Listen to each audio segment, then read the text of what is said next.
Ladies and gentlemen, welcome back once again to your continuing coverage of the Defense 2, brought to you and organized by joinDOTA, commentated by Toshley, and sponsored by Razor and BenQ. And as we have done in the last couple of games, we're skipping ahead several games, finding out matches and teams and so on and so forth that look interesting to further approach our way towards the finals of the Defense 2 and hopefully get it all done before the International begins. Don't forget the International 2, the preliminaries actually start this weekend, and I will attempt to livecast as many as I can.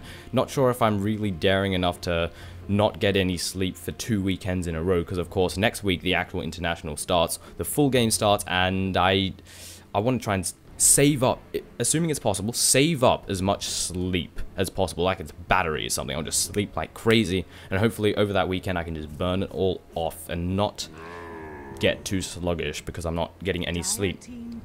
But nevertheless, jumping into what we have coming up for you today, this is defense. As I mentioned a few moments ago, we have WhA, hailing from the land of the Ukraine, playing on the dire side of fan favorites within this tournament and the world of Dota 2, and they will be fighting it out against WhA Asians from the land of Germany. Despite what their name says, they're not actually Asian, they're German. Filthy liars. And they will be fighting it out on the Radiant side. WhA Asians, of course, recently took victory at WCG 2012 over in Cologne, in a pretty swift victory, actually, completely 2-0 the Copenhagen Wolves. You can go check out those games at, actually, I'm not sure where you can check them out. Just WCG 2012 Dota, and you will find it straight away. Jumping straight into the draft, we have first being removed by WhA Asians, taking out Nagasar and taking out Broodmother, following it up with the Nature's Prophet.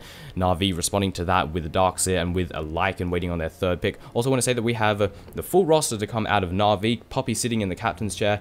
While it says stand in here, it's actually Havorst. He got his I don't know the name tags wrong, so that's actually Havorst. Then we have Dendi, Arsart, and Light of Heaven. And over on the side of WhA Asians, we have Fada sitting in the captain's chair, Stand in Unicorn, Cry Asia, HHNP, and RMC. Taking a look at the current bans, very standard. Nagasaren, ever since she was introduced to the game, she pretty much is first ban material alongside the Lycan. 5-second snare that goes through magical immunity, nuh-uh, no team wants to put up with that. Not to mention the amazing advantage you can use with that ulti. It's not only a great escape, but it's great at setting up an engagement. Just pop that ulti, wait for the Tidehunter to get in position, Ravage, or maybe the Enigma, Black Hole, or any bigger AoE team fight initiation. It's devastating when combined with the ulti from that Nagasaren zone. Obvious hero to be removed, Broodmother, and also perfectly understandable one solo side lane split pushing machine that when left alone destroys your entire goddamn base, and it's simply easier just to remove her straight from the fray. Nature's Prophet, global presence, a lot of ganking potential, a lot of farming potential, a pure annoyance, and as a result, he is taken from the fray. Lycan, very standard ban, especially with the team of WhA Asians having first pick, want to take him out straight away. Same with Darkseer, another solo side lane split pusher, and another nuisance. With Leshrac being the third one to be removed out by them. Pushing machine, AoE damaging machine, and fairly good with ganking. The first pick up for the team of WhA Asians is going to be that Chen. They're going to follow that up with a Morphling and an Invoker. So we've got a good amount of AoE damage. We have the hard carry here, and we have Chen, which not only bolsters creep waves and can assist very well with pushing, but he has a nice bit of global presence with pretty much a full global mechanism that's free, and of course send people back to base. Over on the side of Na'Vi, we have a couple of heroes which I absolutely love to see. Of course, the Venomancer are going to play the role of support, as well as a nice amount of ganking power to come out of him. Then we have the Lone Druid, who performs a similar role to the Broodmother, except is, in my opinion, he's harder to shut down, but oh no, it depends. Once he gets to the point, that point where he has a good amount of farm, there's little you can do to stop him.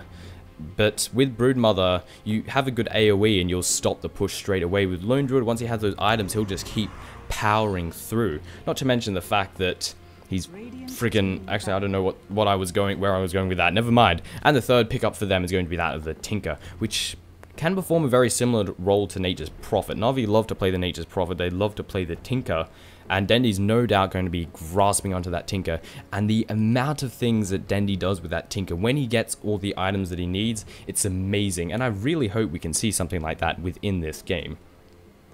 Next couple of heroes to be removed out by both sides. We have Crystal Maiden being taken out by Na'Vi. Very understandable. Morphling does not have that babysitter as of this moment, and as a result, Na'Vi want to try and take out those really solid supporting heroes.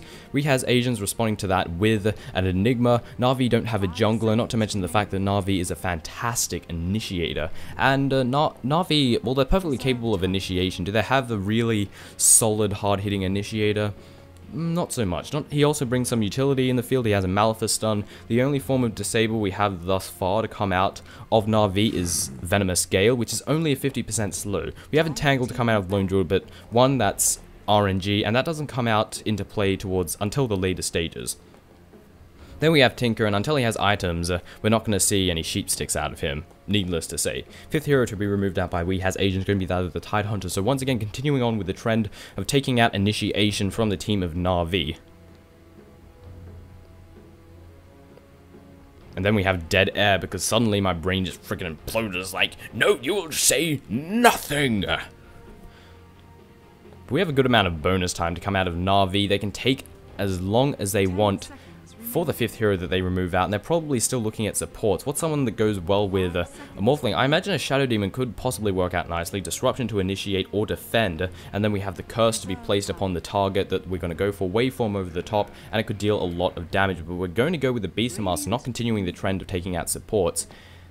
But instead, Beastmaster is actually another understandable hero. He's an off-lane hero, which is something that we as Agents would no doubt want, because they definitely are going to be putting that Chen in the jungle. That goes without saying. And Morphling, of course, is... actually, I don't know where I was going with that. Shadow Demon is going to be the fourth hero to be secured here by WhA as Agents. Very understandable. As to if they will put him with the Morphling to babysit, or maybe they'll pick someone that will synergize well with the Shadow Demon and put those two together, such as a Sand King. And Rubik's going to be the fourth hero to be picked up by Na'Vi, which leaves the question, who's going to be playing the Rubik and who's going to be playing the Tinker? Because typically when we see both of those heroes, they're usually secured by Dendi. So we could possibly see maybe a very aggressive Rubik in mid, or we'll see Dendi mid on Tinker, and someone else will pick up the Rubik and play the role of a fairly hard support, which sounds a little bit more sensical and probably what's going to happen. And holy hell, we have a lot of bonus time for the team of WhA as Agents, so this next decision could be a slow one, but it will not. We are indeed picking up a hero to synergize nicely with that Shadow Demon, and it will be the Sand King. And this... I'm still not sure about the lanes, actually. Invoker's most likely going to be going solo mid. It goes without saying. I'm thinking we might put the Morphling solo bottom, and then have... I just like aggressive tri-lanes, which is why I'm saying that maybe we'll go Shadow Demon, Chen, and Leshrac over in the top, try and deal as much damage as they can. Chen, of course, spending his time in their jungle. But we'll have to wait and see. That's probably not going to be the case. But again, we'll have to wait and see how it all plays out. They might put SK solo top, and then they'll put Shadow Demon alongside the Morphling, Invoker in mid, and Chen in the jungle. But again, we'll have to wait and see how it all unfolds. I feel that Shadow Demon and Sand King should really be utilized together. They go together so well, they synergize very nicely. The fifth pickup going to be that of Na'Vi, for Na'Vi is going to be that of the Windrunner. And as we have a pause at the start of the game, as we do with every Dota, we shall go through who is playing who. Over on the side of WhA as Agents on the rating, we have RMC playing as a Chen the Unicorn, taking up the role of that Morphling. HH, no problem, playing as that Shadow Demon. Farda playing as the Invoker, and then last but by no means least, Cry Asia playing as that Sand King. And over on the side of Na'Vi, we have Captain Puppy taking up the role of the Lone Druid. We have Light of Heaven playing as the Windrunner, Art playing as the Venomancer, which, what the hell? I don't even know. I think that's his full name or something. Maybe he's screwed up. We can already see Ham Sandwiches like, change your name to Havorsh, damn it. What the hell is this? Natus Vincir Alexandra Escovich. I think it's his real name. Boris, okay, and of course Dendi going to be taking up the role of that Tinker. As for how we'll see the lanes unfold, I'm actually somewhat uncertain as to how we'll see the lanes. I really hope we don't see a jungling Lone Druid. I hate seeing it. It feels like such a waste. Part of me is thinking tri-lane, because look at these three. We've got Shackles, we've got a 50% slow, and then we've got the telekinesis. We have three forms of disable to come out of these three. Maybe we'll have an aggressive tri-lane somewhere. And of course that will leave Dendi in the middle. However, the problem with these three is they don't have that much damage. Typically, when you go with a tri-lane or when you go with a lineup that has a lot of disables, you want someone to deal the damage, and Rubik and Venomancer are going to be dealing jack all damage. Light of Heaven, Windrunner will be reasonable, but it's not exactly the level that you would want. However, it should be sufficient because we have so many disables. Telekinesis is just brutal, of course 50% slow, and the Shackle.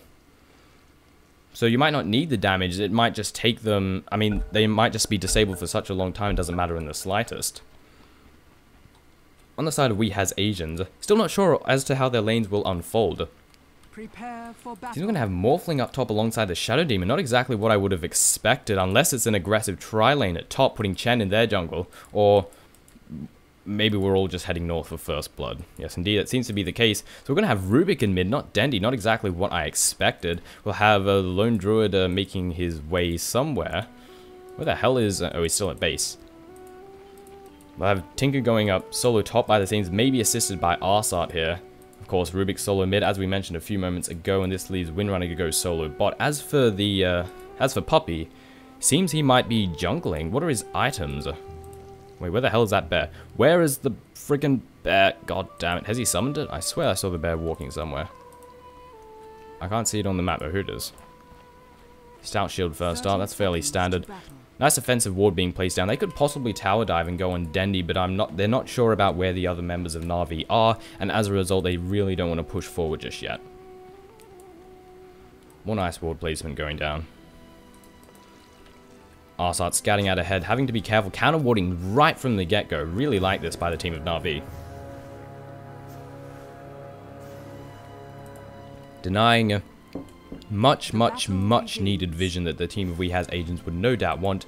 Still haven't freaking killed that ward, man. There we go. Got uphill mischance. Such a horrible thing. And finally, the lanes are finally coming into formation, ever so slightly. Disruption to go down there here on the Arsart. However, they're not going to have much damage to follow it up. A bit of right click as well as a haste. Venomous Gale to go down. This will secure the escape of Arsart by the most part. Dendy coming in to reinforce. He is absolutely fine. Shadow Demon not pursuing. And it seems we are indeed going to have an aggressive tri-lane up to the top. We have Chen in their jungle and Morphling here alongside the Shadow Demon. This actually works out very nicely because we'll have the Curse and the Disruption to initiate, Waveform to follow, and we also have a nuke from Chen as well as the other creeps. You could possibly get a nice Centaur Khan or an Ursa Warrior. It would deal a nice amount of damage. However, going up against the Tinker means that a lot of missiles are going to be flying out. The mischance from the laser beam will also be something that they will have to consider due to the fact that suddenly all of their right-click damage disappears, or at least for one member. So it's not going to be as easy as it might seem. Now, as a Lone Druid, where is he going in the jungle? I'm not sure. He's still at base. He's actually disconnected. I'm not sure if he'll be joining the top or if he's a tri-lane with Lone Druid is definitely not something you'd expect, but I can see how it would work. Venomous Gale, send the bear on them. All of a sudden they get entangled while they're slow, and then it's pain. Pain, horror, death, First Blood, and so on and so forth. And I turned the last hits and denies on right when I started this game, but they just disappeared for whatever reason. And hopefully the pause isn't going for too long. If it is a really friggin' long pause, then it'll simply be an act of, well, editing.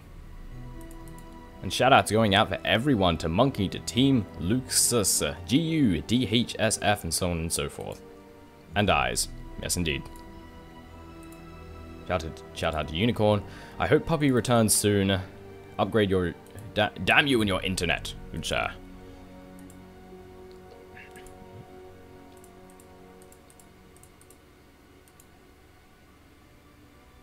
Unicorn Monkey, weird animal. So, over in this bottom lane, it's probably going to be very passive on both fronts. Actually, maybe not so much. The SK is going to have a little bit of trouble dealing damage to the Windrunner. The Windrunner has great escape, and the Windrunner can just harass from range, and this is something that the SK can't do. And the Caustic Finale is useless because you're not close to the creep wave. All you're going to be doing is pushing the creep wave back. If you're not playing a melee hero, there's no point in the Caustic Finales. If you're not going against a melee hero, sorry, the Caustic Finale isn't going to do much at all. Over in the mid, it really depends how things unfold. Rubik is capable of dealing out a lot of harassment, but so is an Exort Invoker. A lot of right-click damage to come out of him. It's very painful to deal with. But it doesn't look like he's going to be going for phase boots or anything for speed, and damage is going to be going straight into a bracer, turn that into a drums of war instead. So it's probably going to be an Exort Quas double Forge Spirit Invoker for the pushing power, as well as the extra damage to come out of Tornado. Can't use Tornado. The extra range to come out of Tornado will have some extra damage to come out of the Forge Spirits, as well as, of course, a glorious Cold Snap, which, of course, synergizes nicely with those Forge Spirits.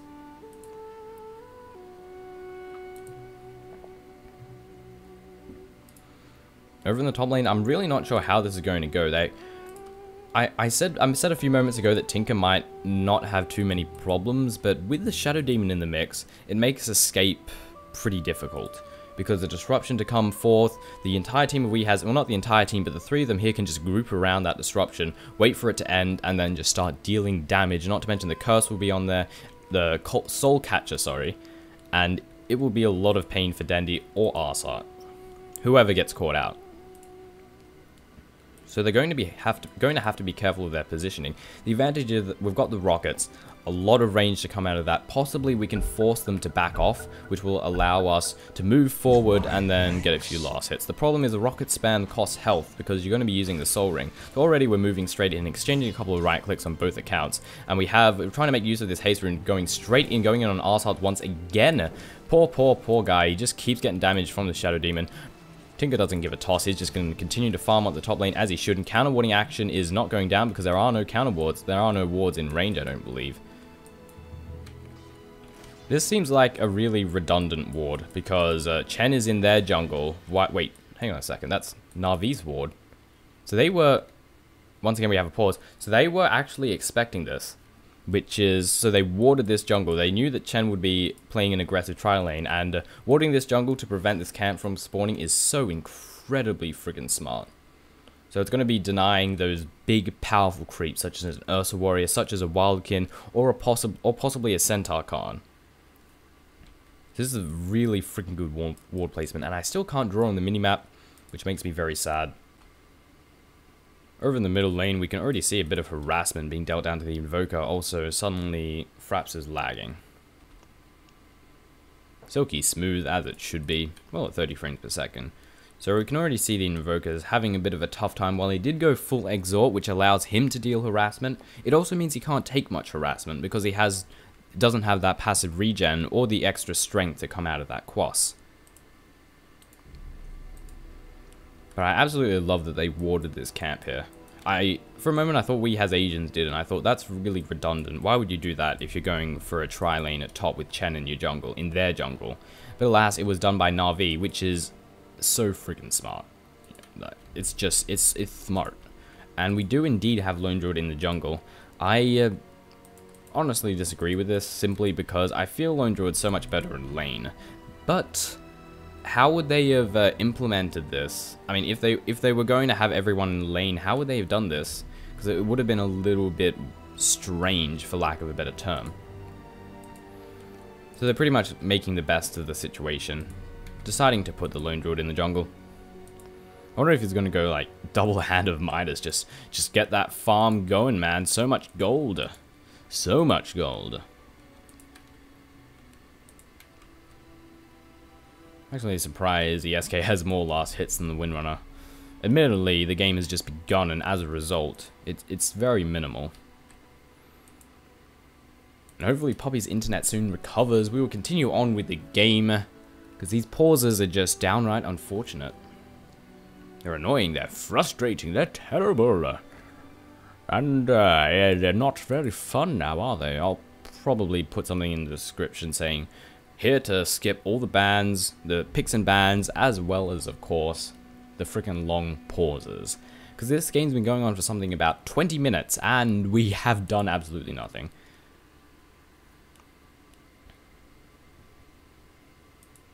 A lot of what both team, or rather, I feel WhA has Asians have a bit of a better late game. It really depends how much farm the Lone Druid can get. And the Tinker. The Tinker's capable of dealing a good amount of damage, but I feel he's not capable of dealing as much as the Morphling. While the Lone Druid has a 12 item slots, it takes a while before he can really start to bulk up and then start slapping people down.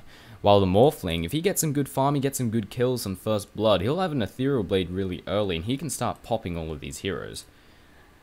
And Arsart, the Venomancer, will absolutely be obliterated.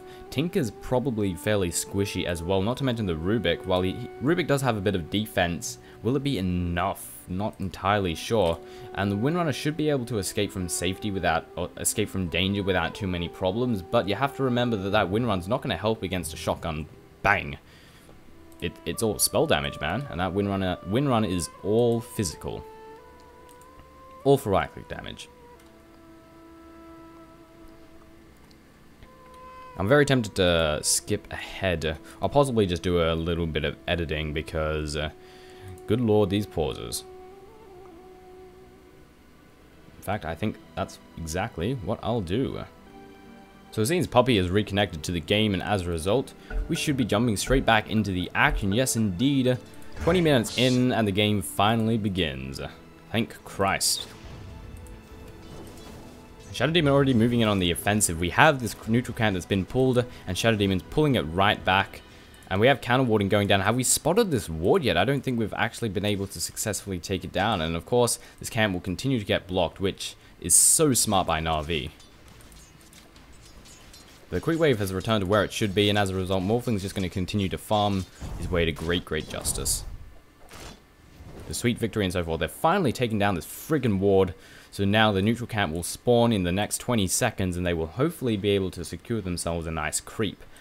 While it's unfortunate they got taken down for Na'Vi, they delayed creeps for so long, and they forced them to invest into a lot of sentries. 1 sentry, 2 sentry. That's their sentry, that's Na'Vi's sentry. And Arsart could find himself caught out, Chen moving in as well as the Shadow Demon, but he is going to be able to back off very rapidly, but they're still giving the chase. And they might try to come in from the behind and go on Dendy. He doesn't have much in the means of escape, but we have Puppy moving in. The Bear taking a couple of right clicks, but he's just showing them that we're here, and if you engage, we will fight. You will not get an easy kill. And as a result, we as Asians ultimately decide to back off.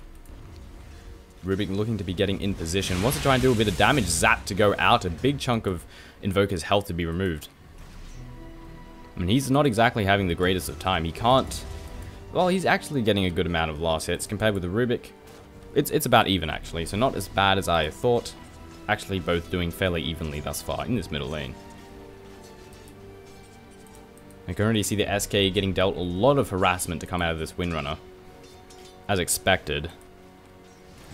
SK is going to have a fairly horrible time solo bot against a Windrunner. Ring of Bacillus. Oh, we're blocking the creep cap. Na'Vi just keep... Oh, we're not blocking it. Never. Oh, it didn't spawn anyway. So this is friggin' smart. Again, we're continuing to deny these creeps from the team of WhA has Asians. Chen has yet to pick up a single creep, and as a result, I think he's just going into his own jungle. Yeah, he is, because he's thinking, screw this. I haven't been able to get anything. I'm venturing into my own jungle. We've secured ourselves a Dark Troll, which is, of course, fantastic. A Troll Shaman, rather. Troll Trap, some slows, some disables to come out of that. Rubik taking a good amount of damage here. Has to be careful. Doesn't want to get bursted down here by the Invoker. Cold Snap to Sunstrike will deal a lot to him. So does have to be a little bit careful. And as soon as Light of Heaven moves in, just starts right-clicking down that SK. He cannot get close to get last hits. Sunstrike going down. Where did it... Oh, we're just going on the Rubik. Doing a big chunk of damage to him. Currently moving in on top. We have the Cursor land down there on the Venomancer. He is going to retreat to the safety of the tower. A few right-clicks to come out of his illusion, but he will be fine. Puppy was also moving in. This is another good thing about it. They probably predicted this tri-lane, and as a result, they put Puppy in the jungle so he can reinforce this top lane if help is ever needed. So it's really freaking smart. Run a little bit low, but she will be fine with the use of the healing salve. Arsart looking like he wants to get a bit of damage. Shadow Demon somewhat moving into position, somewhat isn't moving into position. The lane is pushing forward. Currently 16-10. Disruption to go down. Sunstrike as well as a Curse. And the waveform a little bit early, but he's trapped in the illusions. He cannot move, and as a result, First Blood will be spilt. But it is a bit of an exchange because Shadow Demon also died here. Did he die to the March or something? I think he may have. And Arsart's trying to do what he can. Morphing to Strength. Morphling should be able to get away. Easy peasy indeed. Will escape. Even has a healing salve in case things got especially dire. I feel that's a fairly good trade though. Morphling, he picked up first blood, he got a kill on Dendi, and we traded it for a Shadow Demon for a support. So that works out very nicely for the team of WhA has Asians. Despite the kill being completely even, it's, again, in favor, currently thus far, for WhA has Asians. But Chen is just hasn't been able to utilize his effectiveness at all.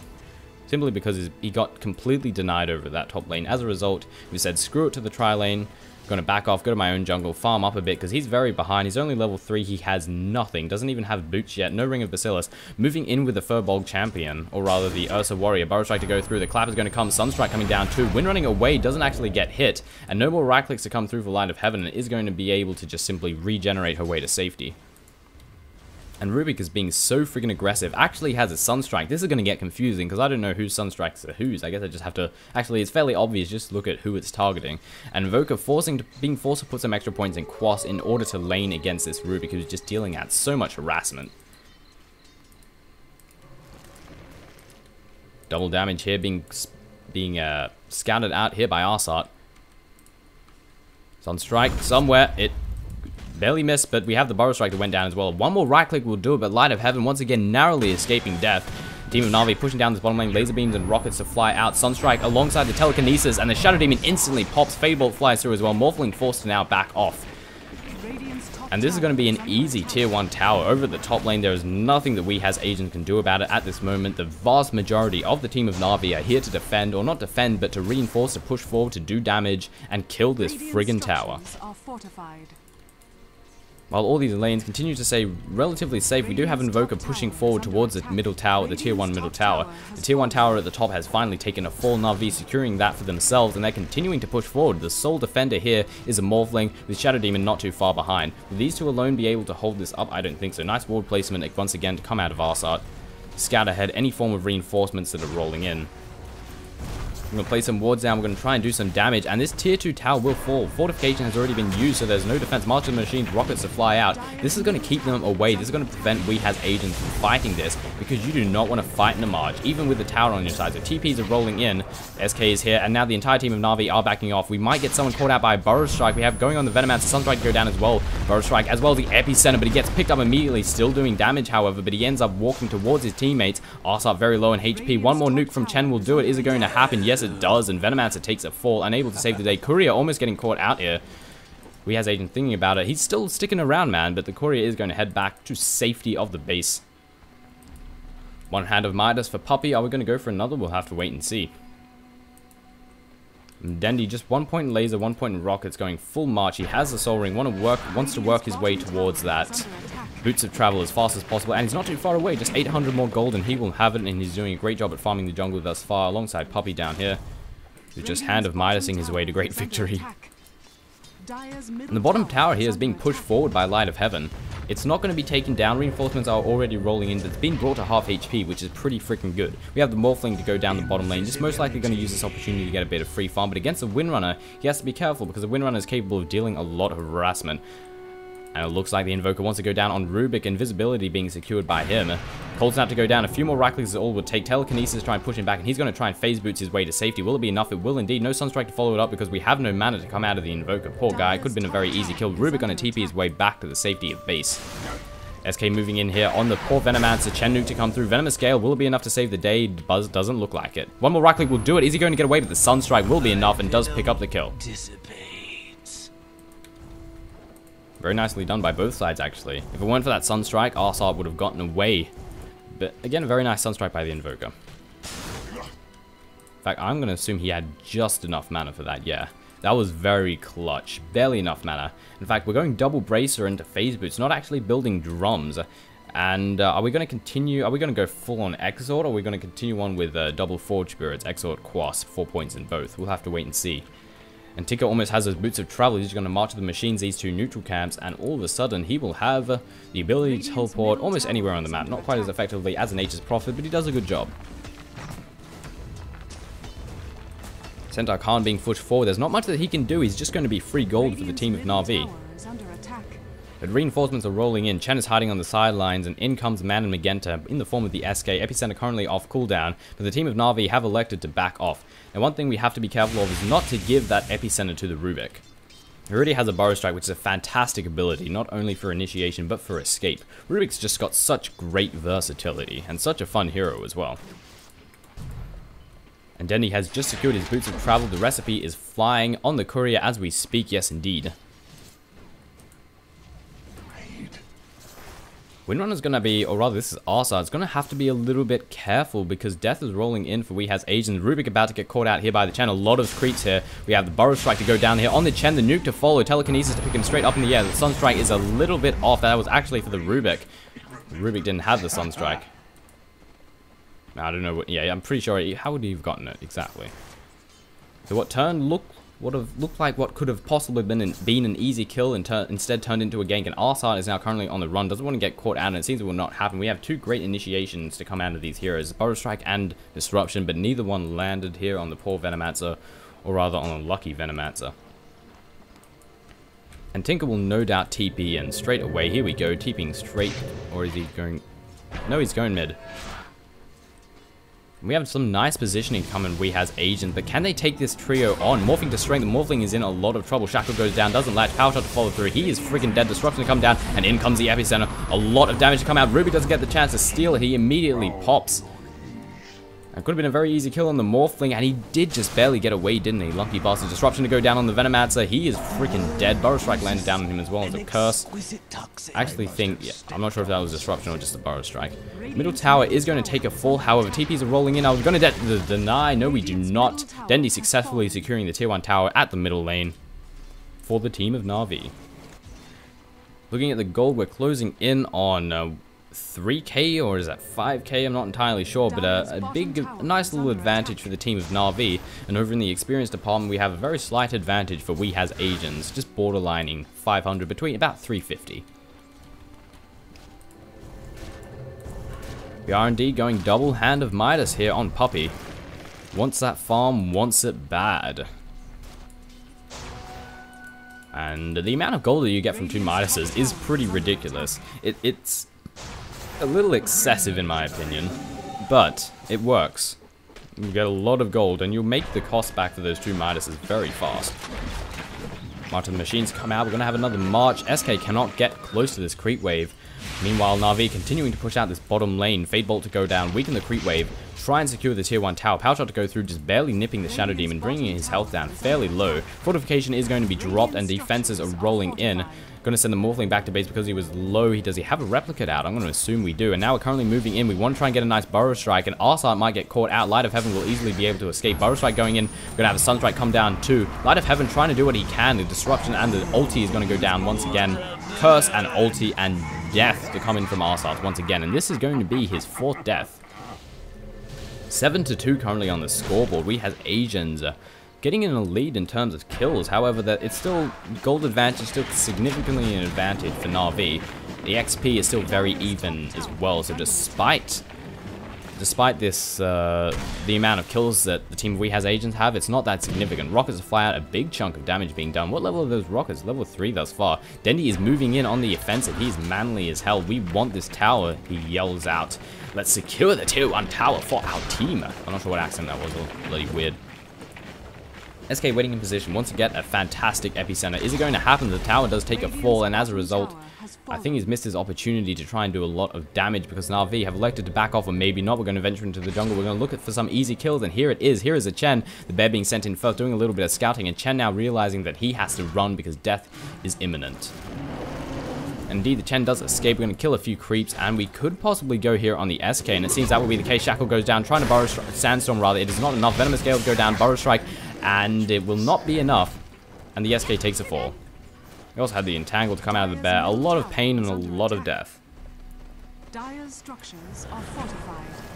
And Na'Vi are going to attempt to continue to press the issue. They've just secured a tier 1. They're not happy with that. They want to take the tier 2, but it will be a bit of a trade. Actually, never mind. Rubik is here. He has the Forge Spirits. He is going to push this lane back over at the mid, and Na'Vi are going to take this tier 2. We have no fortification, but reinforcements are rolling in, and Na'Vi electing to back off, knowing that more members of WhA has agents could be hiding in the jungle, but we have Dendy over here, scouting out ahead, realizing that no one's here, and we are safe to continue pushing.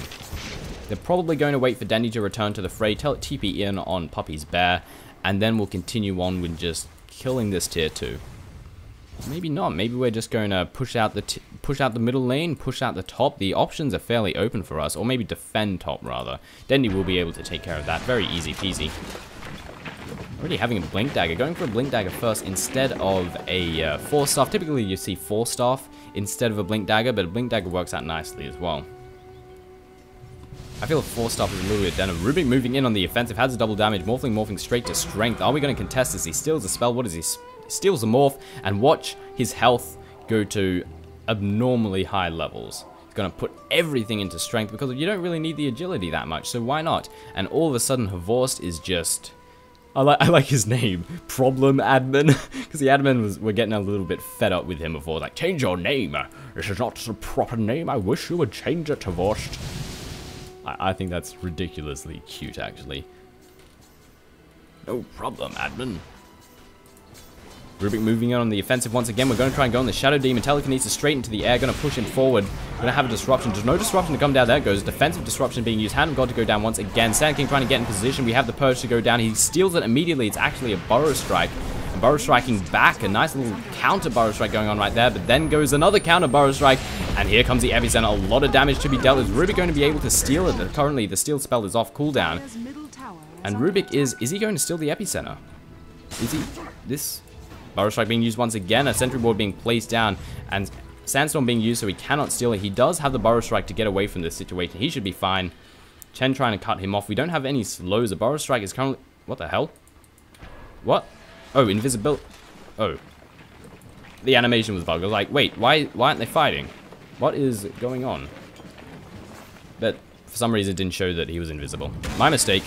Telekinesis go down. Chen is freaking dead. Venomous Gale going down once again. Rockets, a lot of AoE damage. Nuke as well, and Tinker takes a kill on the Chen. Easy peasy. However, this middle tower is taking a lot of hits. The Forged Spirit's definitely doing some damage. Arsehart coming in to reinforce will be successfully defended. Easy peasy here by the wards. Almost getting caught out here, but both of them will be fine. Has a double Midas. Hey, what's his gold per minute? What? No, wait, it's you. Gold per minute. Currently 435 for the Spirit Bear. Hand of Midas in action, folks. Evoker, straight for a 4-staff. Double braces, no drums of war. Curiously enough. Rubik looks like it's possibly going for either a Sheep Stick or Yule's Burrow Strike to go down. Unable to catch out the SK, however.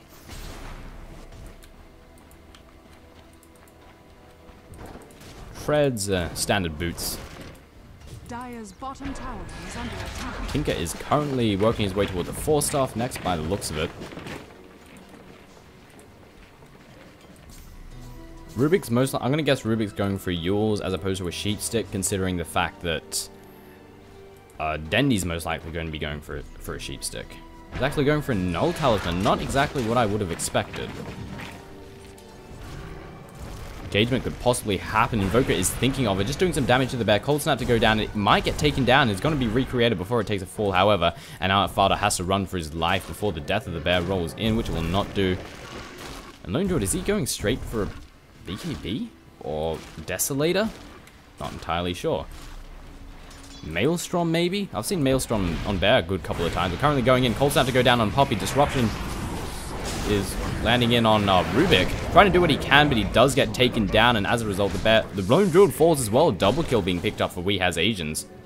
For a second there, I actually thought the Shadow Demon disrupted himself. I was like, oh dear, this isn't good. And then he's going to try to do what he can in the terms of defense, but this tower is looking awfully dead. No fortification, rockets to fly out. Is it going to be enough? No. No deny, attempt to deny to come out either. Then he's just going to TP back to base. It is a loss. Nothing could have been done about this. Na'Vi spending their time in their jungle, unable to find any kills, however. And Chen's still not even having a mechanism. 20 minutes in, and all we have is arcane boots and a headdress. Not exactly the most happy Chen.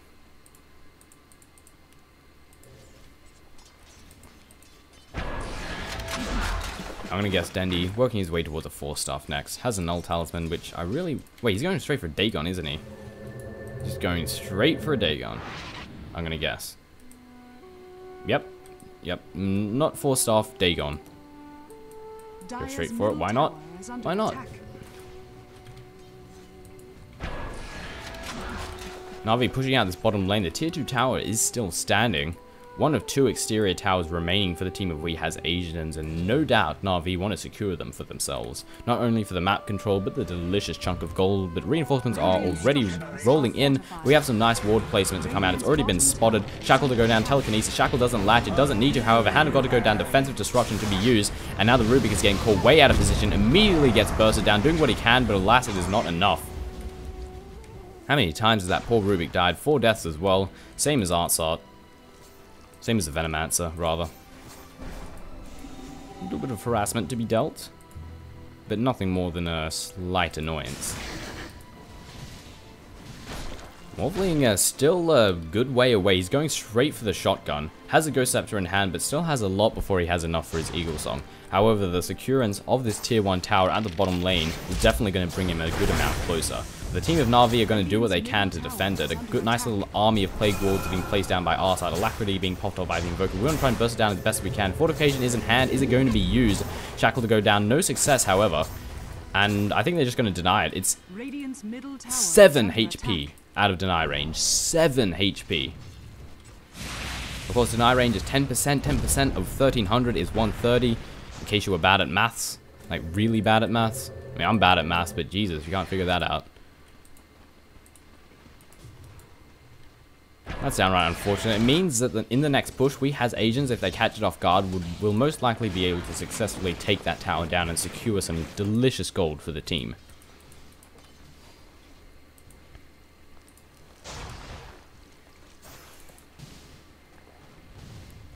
Getting ever so close to that Eagle Song. Morphling is currently free farming, 112 to 21 in the creep score, having a very good time.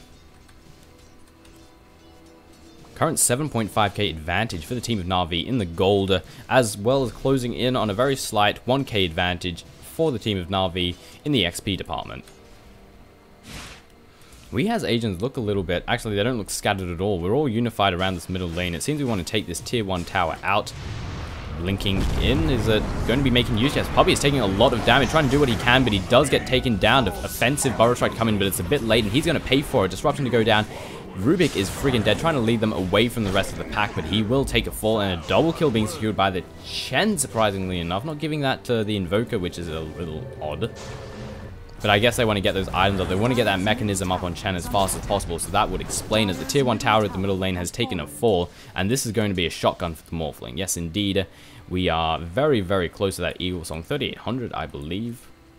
Could be wrong. 3,300, so he has got enough. Burrow Strike is going to go down, or rather, Sunstrike is going to go down. No idea where it landed. Down here in the bottom lane, currently going in on Light of Heaven. Burrow Strike is off cooldown in 2 seconds, and as a result, are we going to get taken down? We have the Burrow Strike, but Blink immediately in, but suddenly Dendi is here. And no Burrow Strike for you. In fact, SK might take a full Venomous Gale. Burrow Strike going to be used to try and escape. Rockets are flat. Chen is going to send the SK back to base, however. He will be absolutely fine, and as will Chen. Dendi going to TP his way back to base. And he did indeed secure himself a Maelstrom. So we're going full on push, push, push like a madman currently on the Lone Druid.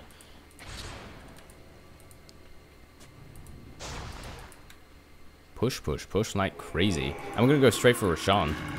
I'm somewhat surprised we don't have the Maelstrom on the bear.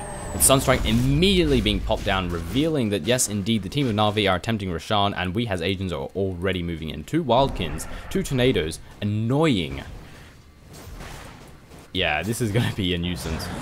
Are they 2? Are they right next to each other? Yes, indeed, there are 2 Tornadoes moving straight in on the offensive, which can also be used for a bit of scouting, which is very nice. Nice little wall of Plague Wards to be placed down here. Spirit Bear being sent out ahead to do a little bit of scouting. Roshan currently very angry, chasing after whoever he can, but returning to his pit in the end. It is rapidly regenning too. And there seems no engagement will be had on either side as of this moment, both sides electing to back off. However, Na'Vi is sticking it close. They want this Roshan. They are not going to let them have it. Forge Spirits being moved in immediately. Not going to be able to seal them with it, but going to reveal that once again Na'Vi are taking it. And WhA has Asians are not moving in this time. They're going to let them have the Roshan by the looks of it. Actually, they don't have the damage that they need. The bear is almost being taken down. Can it be recreated? It cannot in 30 seconds. So Na'Vi are going to have to back off. The bear is too low. They're actually just going to send him back to the fountain and return. So they're not even going to bother with the respawn. Rockets to fly out. Power shot as well. Do a bit of damage where damage can be dealt. Using the Plague Wards offensively, which is very nice. Blinking ahead and using straight away using the rockets. I like that. And once again, we're attempting Roshan. He's getting awfully low on HP. Forge Spirits are here. They're actually Rubik's Forge Spirits. But we're not going to let them have it. We're moving in. Epicenter is being channeled up by the SK. We're going to go straight into the action, and a lot of damage is being dealt. Light of Heaven immediately popping. Mechanism going to go out. It is not enough, and Arslan might get taken down. One charges is again not enough, but Roshan has been taken down. Aegis of the Immortal secured here by Puppey, but he will not be able to escape, or will he? Burrow Strike to go down. He is freaking dead. Tinker coming in to do what he can, realizing that he should back off because death is about to roll in. He cannot help out Puppey. Puppey is freaking dead, morphing back to his bear form. Going to try and do what he can. He might be enough, actually. We don't have a Burrow Strike. The Marching Machine's doing too much damage. Is Tinker freaking here? Oh, he's at base. Martial Machine's doing massive amounts of damage, and they traded 3 for Roshan, and they did get the Aegis, but it got used up immediately. Was that a worthy exchange for the team of Na'vi? Not so sure. We can see the gold just bouncing around the place, but still staying relatively stable. Also, Tinker just killed some poor bastard. Shadow Demon, who was probably somewhere where he shouldn't have been. And over in the XP department, climbing well in favor for the team of WhA's agent, especially after that engagement, closing in on 3k. Evoker securing himself with Scythe of Vice. Tinker having a Dagon. Level 3 Dagon. Puppey with 3,600 in the bank. What does he want to go for next? Might be going for Radiance next, but it is a little bit late for Radiance. The earlier you get it, the better. But you can't really complain about it. It's a pretty solid item. The burn is just nice. It's great for farming, great for dealing damage. Yule's Scepter of Divinity, is that what it's called? Yes, indeed. Is in hand for the Rubik. This is a great item. Can be used offensively and defensively.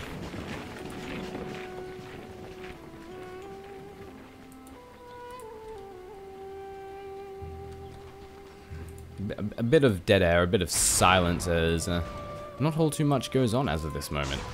Morphling has the Ethereal Blade. Actually, don't think I've seen him use it once thus far, which is a little bit of a disappointment. Currently 160 on the creep score, having a glorious time. 0 deaths as well and 2 kills. He's feeling pretty happy about himself. Burrow Strike to land there on the bear. SK gonna waltz his way out of there. And they want to take this tier 2 tower. Reinforcements are already rolling in, and the March of the Machines means it's going to be very difficult for them to fight. Double March coming in, and look at the creep wave get absolutely obliterated. The tornadoes being a nuisance, but it really isn't that much of a problem. Not at this stage. Double Seder Hellcallers come out. Those shockwaves are going to do a big chunk of damage.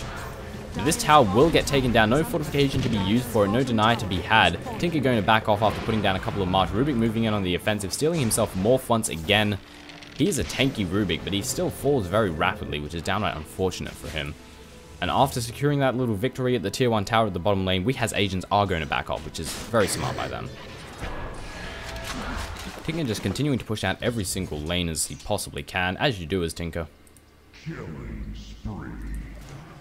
Meanwhile, Morphling picked up a kill there on the Tinker at top. That was sudden. Made use of the Ethereal Blade. Pity I missed it. The Na'vi are going to push out this bottom lane. They want to try and do some damage to this barracks, or to the tier 3 rather. Not electing to go with the tier 2, or maybe they're just looking for some kills. There are several members of WhA's agents that are nearby, but they might be able to fight them head on. Epicenter is currently off cooldown for the SK. We have some great initiation to come out of them. Rubik coming in on the offensive once again, wants to get a disruption off, and it will land indeed. We got Shackle to come down. No telekinesis coming out yet, but it is going to follow. Hand of God to go down. Burrow Strike landing as well. No need to use that telekinesis just yet. Don't want to let him use that. We have no form of detection. However, Venomous Gale alongside that ulti will be able to do the damage that it needs to do. SK takes a fall. Tornado alongside the, rather, Meatball coming down while Fraps decides to crash and lag horribly. Why? Why? Why now? Why not another time? Why you have to do this? Okay, let's... 30 frames per second is nice, isn't it? Yes, indeed. Finally, stabilize. I hate it when that happens. But it's just Fraps being Fraps, I guess. It's actually not a very good program for what it costs, I have to admit. $50 is not worth it. I'm still somewhat surprised we're putting these eyes on the bear, but Jesus Christ, look at his attack speed, slapping people down, having the Radiance in hand on the Spirit Bear. They're actually having pretty much nothing, aside of course from the Hand of Midas, boots and whatnot. Sheet Stick for the Invoker. And how will both teams proceed from here on out? WhA has Asians. It's sort of we have a good gold advantage for the team of Na'Vi, but a good XP advantage. The team of WhA has Asians, but I'm afraid gold wins out. Meatball to fly out to completely obliterate the creep wave, actually. Power shot to fly through. We're just sort of in the farming phase at this moment. Both sides just spending a bit of time, getting a bit of farm. But Rubik getting caught out. Sheep to go down on him, and he is freaking dead. Cold Snap landing down as well, and Rubik is dead. Also, his animation's a little bit bugged. For whatever reason. Rubik is just punching bag this game. And Na'Vi are rolling in to defend this tier 2. They do not want to let it get taken down by the team of WhA has Asians. They're trying to get the... Na'Vi want to keep the advantage in the gold department that they currently have without... But needless to say, Forge Spirits rapidly going to be eliminated. Bear, Radiance, and March of the Machines doing the work. And WhA has Asians not quite daring enough to commit on this just yet. Army of Plague Wards being set up here by the Venomancer. And it looks like WhA has Asians are just going to retreat from here on out. Well, they're holding their ground, but they're not quite daring enough to push forward. And this is just allowing Na'Vi to continue to bolster their defenses. WhA has Asians need to, yeah, they're just backing off. They need to spring immediately. If they give Na'Vi time to get in position, get everything ready, then they're not going to take the tower. WhA has Asians are just backing off. We could rotate to this bottom tower while Na'Vi wait around here. They don't actually know that they've retreated until the creep wave moves forward. The only one here is the SK, and he could get caught out. Na'Vi are thinking about it. Havor's moving in. Rubik going in on the offensive as he does, making use of the phase boots. The SK will simply back off to safety.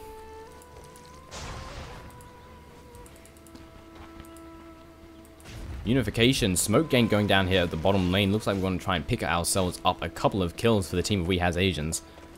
Let us push forward.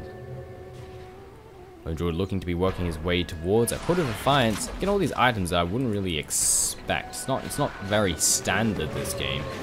Dendi going to back off just in time, or TP out just in time. However, Poppy is looking very dead. Burrow Strike to go down. He's freaking dead. Sunstrike with the Entangle to go down there on the SK. He is dead. The amount of damage to come out of Poppy, it's not enough. The SK just barely escapes. Poppy takes a fall. Dendi doing what he can to try and defend, but it is not enough. Arsad is here as well, and a nice Shackle to come in on RMC. Dagon picking up the kill on him. And not exactly, I was going to say an even exchange of affairs, but it's not exactly the case at all. It's Chen for a Lone Druid, which is not a beneficial trade at all. Lone Druid is someone you want to keep on the field for as long as possible. You want him to do the damage. Chen is a bit more utility, and as a result, he will respawn to the game very quickly. Fardo pushing this lane out very hard and fast. We have the Tinker immediately jumping in to reinforce, which will easily be done, but these Forge Spirits are doing damage to this tower. I think Dendi's waiting for it to go in deny range, then it's just going to kill the Forge Spirits, kill off the creep wave, and then deny it. Indeed, it's getting low, man. Now's the time. You have to move in close. The Forge Spirits, it will be enough. We do successfully get a deny. Dire's top tower has been denied. Light of Heaven moving in position. We're going to go here on the Invoker. However, we have backed off, and down the bottom here, action is unfolding. A bit of damage is going to be dealt, but immediately Hex, Ice Ball, and the Forge Spirits mech to go down. Reinforcements are rolling in. Light of Heaven is just barely going to be able to escape. Dendi blinking back to safety. And no casualties being spilt over the top lane. Very lucky for both sides, actually. Well, more lucky for Light of Heaven. Light of Heaven was inches away from death.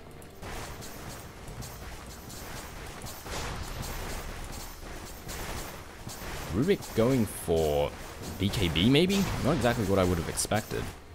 They have to be careful, however. Two members of WhA has Asians are nearby, but they have no idea that they're here. But they might just venture forward. They are going to get caught out. Waveform to go in. Rubik doing quite nice little Yule Scepter to bring himself to safety. Reinforcements rolling in. CryAsia is dead. Nice use of the Sandstorm, and he does escape as a result. He's not dead in the slightest. Denny moving in once again. Really wants to pick him up, but the SK is just too fast, and especially with the Blink Dagger. Also has a Veil of Discord on him. SK is going to TP his way to safety. Morphling continuing to run his way back. Will Havor's be able to catch him? The answer is no, but he does kill the Replicant, which is very nice. So getting back into the fray is going to be a little bit more difficult, going to take a little bit longer for the Morphling because that Replica was taken down. Morphling also has a BKB and 1500 in the bank. And top tower has been taken. Oh wait, that happened a while ago. The tier 3 tower is taking some damage here from the Invoker. He's pushed in far forward, and he could find himself getting caught out, but Hex immediately goes down. Tornado to follow. Dendi blinking straight in. Dagon to go out. Will the damage be enough? Blinking ahead once again. Dagon and missiles and death. is the only thing that Invoker is feeling as of this moment. Radiance is currently on the bear this time, as well as the Ring of Bacillus. TPing the bear ahead, because why the hell not? And Chen, how is he doing in the item department? I think he's going for Aghanims. 30-second cooldown on that AoE global heal is pretty friggin' glorious. Veil of Discord for the SK, as we saw before. One thing about the Veil of Discord is it actually provides better damage per cost value than Aghanims. But if you can get both, get both. Because you're going to be very happy once that next epicenter comes off.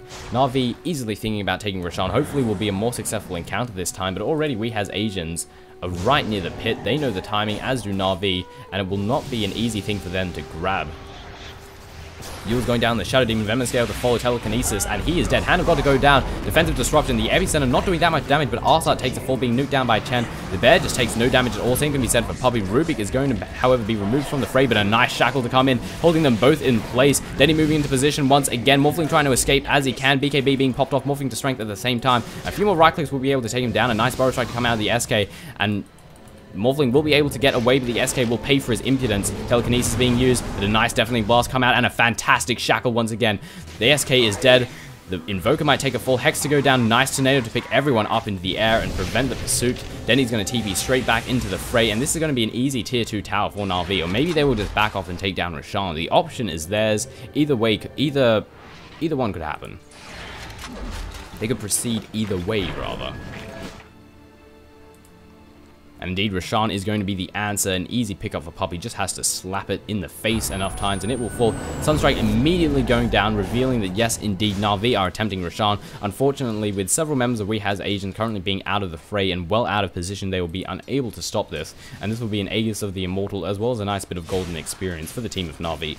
Speaking of golden experience, the XP is still pretty much even. For the most part in this game, it's been fairly even. We've had a slight advantage for WhA Asians, but it has been brought back by the team of Na'Vi. And in the gold department, it's been at 7.5k for most of the game for the team of Na'Vi. It's creeping further and further in favor for Na'Vi, especially after the Roshan kill. And we're going transition straight into Ancients, because why the hell not? And the Tinker is actually the one to secure the Aegis of the Immortal this time, not Puppy. Which actually works out very nicely, because the amount of damage that he can deal with the level 5 Dagon, good god, we've seen it before, rearm, Dagon, just keep it up, as well as the rockets. It deals a large amount of damage. In fact, I want to try this now. This combination is really attractive. If spells could be attractive, this would be an attractive spell, without a doubt. Na'Vi unifying at this bottom lane, not electing to get the last exterior tower here, instead just going straight for the tier 3. The advantage of this is WhA Asians are probably expecting them to take down this last tier 2, and we can already see it right here. Everyone's grouped around here. We've currently got a Smoke of Deceit popped off. We're looking for some ganks. However, I don't think we're going to find any. Morphling is well out of position, but has a replicate up, which is with the rest of them, I assume. Where's that replicate? I don't even know where it is, actually. Wherever it is, Morphling's about to get caught out, Shackle to go down. He is just going to replicate his way, Morphling to strength as well. Venomous Scale to go down. Is Telekinesis going to follow? No, he just replicates his way straight back to safety. And defense is going to have to roll in for the team of Na'Vi. They're continuing to push out this top lane. Oh, are they going to go for a trade? I don't think it will work out in their favor. And they are indeed going to... No, they're rotating to mid, which is not exactly what I expected. I see what they did here. They forced them back. They tricked them into thinking that they were going to push this tier 3, and as a result, WhA Asians retreated back. However, they could find themselves caught well out of position, but almost every member of Na'Vi is here, so taking them down is going to be a difficult task indeed for the trio here. We've got a lot of damage that can come out of every member. Poppy already moving into position. Linking up on the offensive, Rubik doing what he can. Telekinesis to come down, and Chen, Venomous Scale going down as well. Disruption being used. He's going to epicenter his way up. The damage is almost insignificant. Yule Scepter being used offensively here. Neither side taking any casualties thus far. We have Puppy continuing to move in, doing what he can, but being forced back by the Ice Wall and the Deafening Blast. Puppy unable to pursue. We want to keep trying to do what he can. Hand of God to go down. A nice Shackle once again. Morphing to strength, and Morphling is going to take a full. Defensive Disruption to be used. The Chen takes a fall. BKB has been used. Rubik is very, very low in HP and does get shotgunned down by the Morphling, but he might pay for it. Puppy is continuing to right-click him down. We have the Shadow Demon doing what he can to defend. BKB is worn off. All we need is an Entangle, but we're going to settle for the Shadow Demon instead, who is freaking dead, needless to say. Disruption to be used. Entangle has gone down, however, and he is dead. The Morphling does escape. 3 for 1. A nice little engagement for Na'Vi. And as a result, this is either a free tier 2 or a free tier 3. Free tier. It's not hard to say. And this bottom lane has a lot of momentum, but here we have Invoker to clean up all the action. Monkey King bar in hand for him. Going straight for that right click damage, putting those points into WhA. Radiant's middle tower is under attack. Someone's surprised we don't see drums. Yeah, drums on Invoker plus WhA is just insane amounts of speed. Force off straight into position. Hexa go down on Light of Heaven, immediately getting bursted down. Meatball as well as Deafening Blast. Our side is very low on HP, but Puffy is moving forward. We have to be careful with the Morphling. He's capable of dealing a lot of damage, and Dendy is just dealing so much damage to everyone that's nearby. Where is he? I'm having trouble tracking his location. He just got a double kill, and I didn't even realize it, because he was just not here. Lincoln Sphere in hand for him.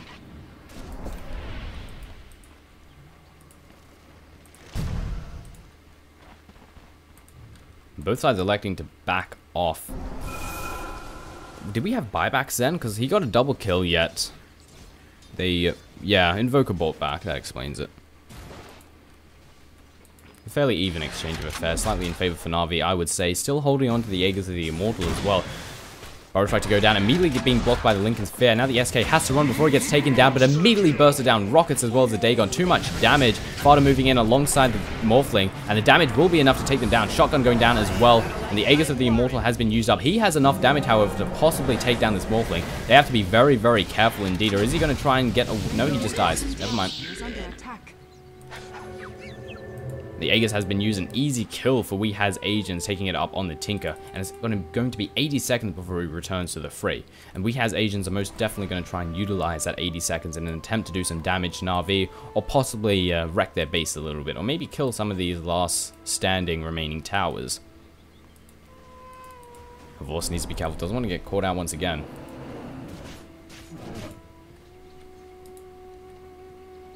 I think Chen just had the... I think... Maybe he just hasn't had the money, or maybe he's just having it for... God damn it. Maybe he's just having it for the health. Meanwhile, Morphling picking up a kill on the Venomancer, easily shotgunning him down. Double damage. Rubik almost getting caught out, using the Yule's Scepter defensively there, and allowing him to easily escape from harm's way. And it would have been... he would have been dead. Simple as that. 123 agility is a lot of agility. It is a lot of power to go into that Ethereal Blade, and of course the Adapted Strike. We are moving on this tier 2, blinking away straight from the Heist Wall, doesn't want to get caught out. And Na'Vi need to roll in to defend. Where are they? Two members of them are down. This is going to be a tough defense indeed. WhA has agents, no doubt capitalizing, force stuffing into position, not utilizing on it. Tornado flies out, doesn't catch anyone, just barely missing the Rubik. They're doing what it can, but this tier 2 tower will take a fall. Fortification is not available. Puppy moving in right after the tower takes a fall. Tinker going in as well, and who's going to die next? That is a poor illusion. Shackle to go down, it doesn't matter. Epicenter to roll in. Burrow striking into position, but the damage once again is fairly insignificant. Rockets to fly out. Tinker doing so much damage. Hand of God to go down. Blinking into position. Ice Ball to go as well. Deafening Blast and the friggin' Meatball. Meanwhile, the SK is taking a fall by the Tinker. He's just killing everyone, it seems. Blinking ahead once again. Rearm, blink, all day, every day. Moving straight in, telekinesis to go down on Chen. He is freaking dead. Tinker TPing in on the bear, not even necessary. We also steal the nuke from Chen. Fortunately, not Holy Persuasion, which would have been pretty glorious. I don't think WhA's agents were counting on Tinker returning to the game so quickly. He definitely popped in and then started dealing massive amounts of damage. And once again, I just continue to miss all the action that's unfolding because I don't know where he is. He just disappears from the action so quickly. He's just everywhere, seriously. And Na'Vi are going to try and secure this tier 3, and they should be able to do it. Disruption going to go down. Curse to follow. Denny moving into position once again. Rockets and the Dagon to fly out almost instantly. They're coming out at the exact same time. Deafening Blast, Meatball combo to fly out once again. Morphling trying to do what he can. Light of Heaven getting very low. Mech Charge to fly out once again. Na'Vi not taking any casualties just yet. Tornado coming down. A nice tornado indeed. But is it going to stop much? No, as he adds. The Denny immediately getting blocked by the Lincoln Sphere. Unable to kill anyone. Is going to TP his way back to base and then return to the fray. Yes, indeed, and hopefully deal out some damage. Light of Heaven does get caught out. Adaptive Strike to pick up the final kill there. Windrun not good enough for you. I'm not sure what Light of Heaven was doing at that moment. Windrunner, she really should have just waltzed away back to safety. 3,600 in the bank for the Lone Druid. Assault Curious on the bear. He has a nice amount of items. I want to keep an eye on this Tinker at all times. I have a feeling this is wherever Dendy is, action will unfold. It's as simple as that. Pushing all the lanes back as he does, and a big unification for the team of WhA has Asians over at this middle lane. They want to take a tier 3, and Na'Vi, if they don't roll in to defend, it's freaking dead, but they should be here in the next couple of moments. But however, we're going to get the jump on this tier 3. No defense is here, but now we're rolling in. Plague Ward Wall is about to be set up. Ruby coming in on the offensive, weakening the creep wave where he can. And as a result, WhA has Asians electing. This is really smart by them. Baited them to this tier 3, and now they're going to secure the tier 2. Tinker coming in. We want to defend as best as he can, blinking away so he doesn't get caught out or hexed or anything. Dacta's Strike to come down, coming in from the Rubik, and because of all the strength, it is a very long stun, and that is a very low Shadow Demon. Tinker moving in, rockets to fly out, and Shadow Demon is just going to be sent back to base. Tinker unable to pick up the final kill, unfortunately. Putting in once again. Holy crap, the damage is insane. Is that a level 6 Dagon? Is a level... What's the max level for a Dagon? It's level 5. Max level Dagon does some serious damage, and Chen just friggin' melts. Shadow Demon has to waltz his way back to the base. And now I just feel like... I feel we should just watch from Dendy's perspective from here on out. I feel it would be more interesting. We're currently trying to go and gank Invisible Morphling, possibly one of the worst things to possibly deal with, and thus he has no mana, but he didn't get stopped. He got away. No Adaptive Strike or no Ethereal Blade, which was just weird. I don't know. That would have been the easiest kill for the team of WhA has Asians, but alas, it was not. It didn't happen. Tinker would have just bought back anyway. Still, it should have been a kill for them. And Roshan will be returning to the fray in the next couple of moments, as this is where the next big fight will happen. Rubik trying to do some damage to the Shadow Demon, unable to catch him out, however, still electing to push forward instead of backing off. He has to be careful, but with 1800 health, he should be feeling relatively fine. Tornado being nicely dodged by the team of Na'Vi, continuing to move in on the defensive. This Rubik is manly as hell. Seems we're just going to do a bit of farming.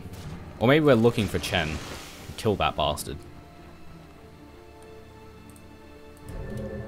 Dendy joining in on the bottom lane. I love how he blinks away as soon as he TPs in, making sure he doesn't get caught out. He's so freaking fast. And I'm not sure if... And now, how do Na'Vi want to proceed? We could simply try and fight this, take another barracks, or maybe we'll back off to Roshan. Roshan seems like a better choice to me, to be honest. But we need to remember that the entire team of WhA has Agents is up and active. They need to kill Roshan very fast, or they need to possibly win a team fight, then transition into Roshan, so WhA has Agents can't contest the Roshan. How will it all unfold? It seems we're going to go straight for Roshan, and WhA has Agents already steadily unifying and moving into position. Smoke Gank to come out. SK is the only one. Oh, he is smoked. It's just the animation's not showing up again. We are currently moving in, but it's too slow. Roshan has already fallen. Aegis of the Immortals to be secured here by the Tinker. Who got the cheese? Did Puppy get the cheese? Puppy did indeed get the cheese. And poor Ruby getting caught out once again, getting all the focus for the team of WhA has Asians. No hope for him at all. Na'Vi are now one member down once again for the next minute or so. But I don't think they mind too much. They'll just wait. They'll just farm up for a minute. Rubik will be back in the fray, and then they'll probably push out. Try and deliver the final blow.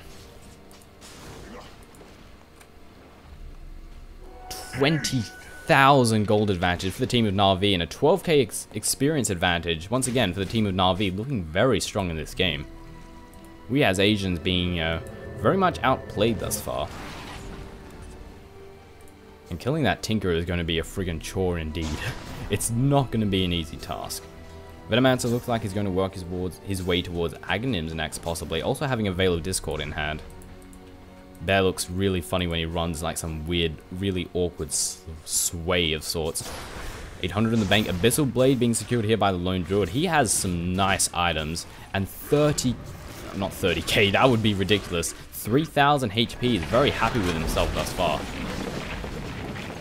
Dendy not caring the slightest about the Morphling Illusions. Going for a Manta style instead of a Skadi or possibly a Lincoln's. But he does have the BKB, so Lincoln's would be a little bit redundant.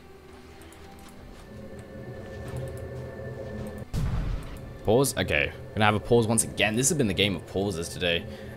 It's a little bit unfortunate, but it happens. Not much can be done about it. And that... we're stuck in the TPing animation. Who's TPing in? Our Tinker's TPing away. Yeah, that's horrible. He had 7,000 in the bank. 340 last hits. 13 kills. Tinker's feeling happy about himself.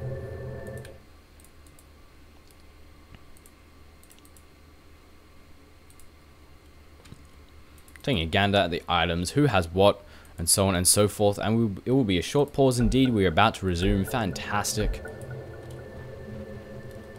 And jump straight back into the action. Chen is indeed going for the Aghanim Scepter. And probably going very much on the offensive, looking for some easy kills. None will be found, so we'll just transition into jungle, get a nice amount of farm.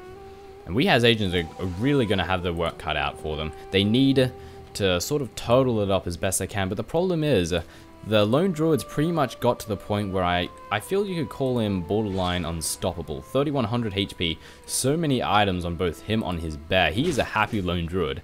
How can WhA as agents stop this? They need to focus on him. But the problem is, if you're focusing on the lone druid, the entire team of Na'Vi will be killing you because all your damage is going into one member, and it still probably won't be enough. So WhA as agents are in a pretty bad situation here. Can they come back from this? I'm not entirely sure. Their composition simply isn't as good. Na'Vi have far more potential. We're moving in on this bottom lane. We want to try and take it down. We have the Wildkin Tornado going to go out. It's not going to do much. Bear going in on the offensive.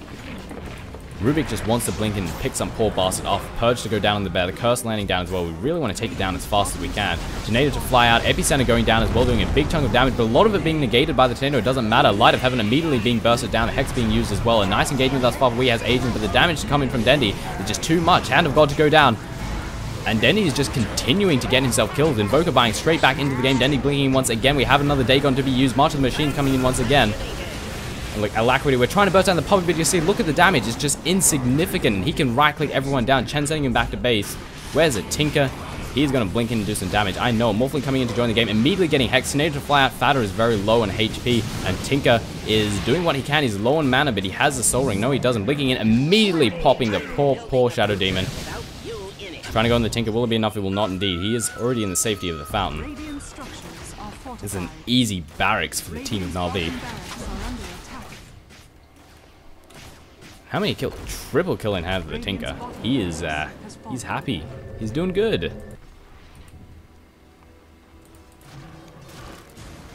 And from this point on, it is pretty much GG. Na'Vi are just rocketing ahead. They've got so much more gold. They've got so much more money.